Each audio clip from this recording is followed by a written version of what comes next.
Power bank नहीं आए हैं, ग्लासेस नहीं है और एक टूथ ब्रश नहीं है। ये नहीं छोड़ेंगे हैं? ये भी ये सारा कुछ नहीं छोड़ेंगे। एक टूथ ब्रश भी नहीं छोड़ूंगा। अच्छा, या ये देंगे या फिर जो है मरवत साहब कैश कितनी है? कैश में बता दें। कैश तकरीबन 7 लाख रुपए है।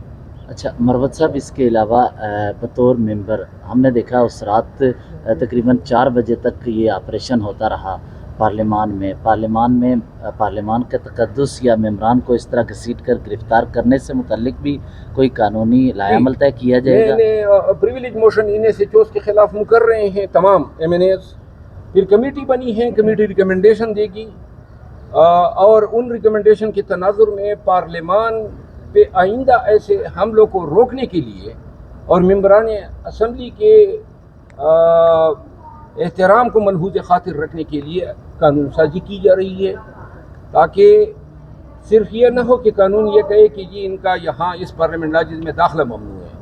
अगर कोई उसको वायलेट करता है तो फिर उसको सज़ा भी होगी। लिहाजा सज़ा का एलिमेंट नहीं था, तो इस सज़ा को दिलवाने के लिए तमाम party, people party, MQM, JUI, PTI और PMLN और दीगर जो छोटी पार्टी है सब इस पर एग्री कर गए हैं।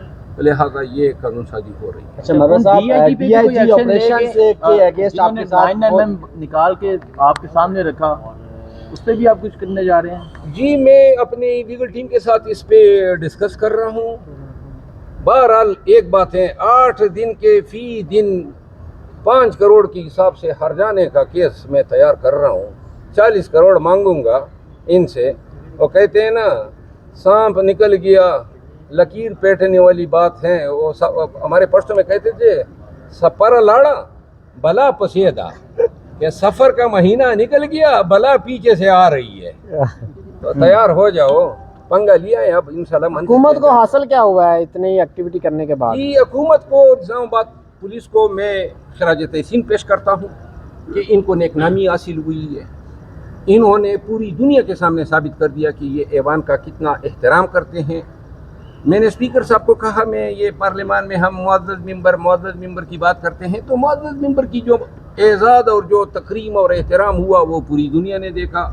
हुकूमत को ये भी एजाज़ और शर्फ हासिल हुआ कि पहली दफ़ा PMLN के दौर में ही पार्लियामान पर भी अटैक हुआ। नकाबपोश घुसे और इन नकाबपोश के घुसने ने कम अज़ कम एक अच्छा नतीजा दे दिया कि तमाम पार्टियां एक पेज पे हुई कि इस हद तक नकाबपोशों की दखीलकारी बर्दाश्त नहीं होगी। बाकी जो है हुकूमत वक्त इतने एजाज़ात समेट रही है, पाकिस्तानियों की हमदर्दी इन्होंने हासिल कर ली। शेर अफजल को घसीट के और ज़ुबैर खान को पकड़ के घसीट के और बैरिस्टर गौहर को जो है धक्के दे के, वाह वाह जे जेकार होनी चाहिए इनकी।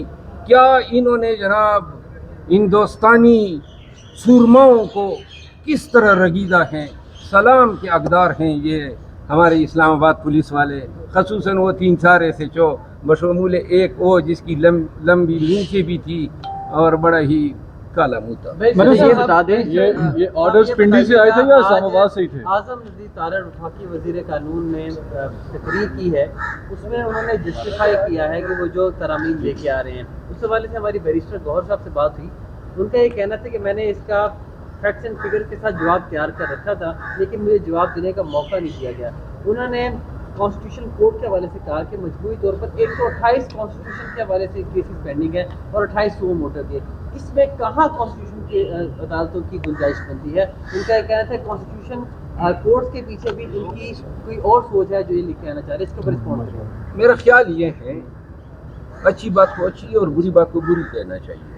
कतई नज़र इसके कि अच्छी बात कौन कर रहा है या अच्छे अमेंडमेंट कौन ला रहा है। मिस्टर गौर साहब कल ज़्यादातर क्योंकि उस कमेटी के हिस्से हैं, वो हमसे ज़्यादा मालूमात रखते हैं, लेकिन ये जो तरमीम आ रही हैं ये अभी तक सुनी सुनाई बातें हैं। कोई वर्किंग पेपर किसी ने नहीं देखा है, ना मिस्टर गौर साहब ने देखे हैं, ना ख्वाजा आसिफ साहब ने देखे हैं, न किसी और कैबिनेट मिनिस्टर ने देखे हैं। ज़बानी बातें हैं। चंद चीज़ें जो हैं, जिस तरह आज मिनिस्टर बिला ने जिनका जिक्र किया, चंद चीज़ें ऐसी हैं जो मुसल्लमा है, लेकिन ये कॉन्स्टिट्यूशन कोर्ट के पीछे जो मुझे اندیا نظر آتا ہے وہ یہ ہے کہ وہ سپریم کورٹ آف پاکستان کو ڈیوائڈ کرنا چاہتے ہیں، اور ڈیوائڈ جو ہیں وہ اس لیے کہ ان کا موقف یہ ہے کہ فوجداری، دیوانی اپیلیں، سروس اپیلیں، ٹیکس اپیلیں، یہ تمام سول ورک اور کرمنل ورک جو ہیں ایک اپنا لوڈ رکھتے ہیں۔ کانسٹیٹیوشنل سائٹ پہ جو آرٹیکل 199 میں ہائی کورٹ ڈیسائیڈ کرتی ہیں یا سپریم کورٹ کی اپنی کانسٹیٹیوشنل جورسڈکشن ہے آرٹیکل 184(3) میں، یا پھر ایڈوائزری جورسڈکشن ہے، تو ان کا موقف یہ ہے کہ اس کے لیے کانسٹیٹیوشنل کورٹ ہونی چاہیے۔ اس سے یہ ہوگا ان کی رائے میں کہ سپریم کورٹ اختیارات کے لیے اتنی ایک مطلق العنان ادارہ نہیں ہوگا، کیونکہ کانسٹیٹیوشنل کورٹ کانسٹیٹیوشنل میٹر کے ساتھ ڈیل کرے گی، کرمنل اور سیول میٹر کے ساتھ موجودہ سپریم کورٹ ڈیل کرے گی، دوسری کو کانسٹیٹیوشنل کورٹ کہا جائے گا۔ اور اگر یہ فارمولہ اسی لیے ہے کہ اختیارات کی تقسیم ہو، تو پھر تو اور بھی ادارے ہیں وہاں پر بھی اختیارات کی تقسیم ہونی چاہیے۔ اگر آپ نے تقسیم کرنی ہی ہے تو اور بھی ادارے ہیں نا، تاکہ تمام ایسے مطلق العنان طاقتور ترین لوگ نہ ہو جہاں پہ کوئی چم بھی نہ کر سکے، لہذا اور پہ بھی پھر یہ نظر کرم ڈال دیں۔ مروت صاحب، آپ نے قاضی فائز عیسیٰ صاحب پہ ایٹ دیٹ ٹائم عدم اعتماد کیا تھا جب آپ کے پارٹی کے لوگ بڑے ان کے حق میں بولتے تھے، آپ کو کہہ رہے تھے کہ یہ غیر کا ایجنڈا پھیلا رہے ہیں۔ آج کیا کہیے گا کہ حکومت آپ دن اور رات محنت کر رہی ہے کہ قاضی صاحب کو ایکسٹینشن مل جائے کسی طرح؟ میرا خیال نہیں ہے کہ حکومت اب قاضی صاحب کو ایکسٹینشن دلا رہی ہے۔ کانسٹیٹیوشنل کورٹ میں 68 سال عمر ہے سر، 68 ایئرس نہیں، لیکن کانسٹیٹیوشنل کورٹ میں قاضی صاحب کو لانے کا کوئی یہ پروگرام نہیں ہے۔ اور دوسری بات یہ ہے، ایک چیز میں یہ باخبر ذرائع سے بتا رہا ہوں کہ اس کانسٹیٹیوشنل پیکیج کو فیل کرنے میں پاکستان مسلم لیگ نون کے چند سینئر رہنماؤں نے بڑا کلیدی کردار ادا کیا۔ تھینک یو سو مچ۔ یہ بتائیے کہ مروت صاحب، رجیم چینج ہوئی تھی تو سندھ ہاؤس زیر غور تھا، اب پنجاب ہاؤس کی بات کی جا رہی ہے کہ تحریک انصاف کے کچھ ایم این اے ہیں جنہیں وہاں بٹھایا ہوا ہے، اس پہ کیا کہیں گے؟ اس پہ میں بات کرنا بھول گیا، لیکن یہ کس طرح کی کانسٹیٹیوشن امینڈمنٹ ہے؟ 7 ہمارے ایم این اے اغوا کیے ہوئے ہیں، پنجاب ہاؤس میں رکھے ہیں، اور ہمارے 2 ایم این اے ایسے ہیں جو بیرون ملک تھے اور ہم نے ان کو کہا کہ مت آؤ، اور یہ پھر بھی آئے۔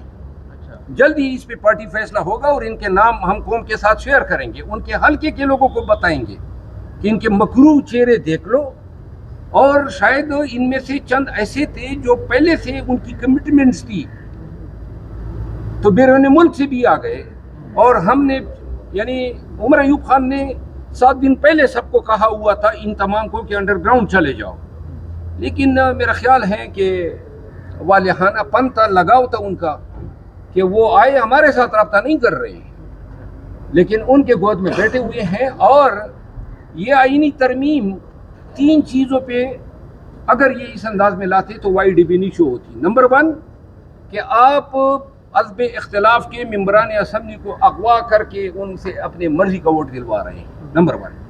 نمبر 2 ریزرو سیٹیں جو ہماری ڈیسائیڈ ہوئی ہیں سپریم کورٹ میں، ان میں ہماری خواتین اور مینارٹیز کی نمائندگی نہیں ہے، تقریباً 23-24 سیٹیں ہیں، اور پھر کے پی سے 11 سینیٹر ابھی تک الیکٹ ہی نہیں ہوئے ہیں، تو لہذا ایوان پارلیمان ابھی تک انکمپلیٹ ہے۔ جب تک ان تمام طبقات کو نمائندگی نہ ہو اور یہ اپنی نمائندگی کے مطابق حق رائے دہی استعمال نہ کریں، کس قسم کی ترمیم جو ہے وہ آپ کہہ سکتے ہیں کہ یہ لائی گئی۔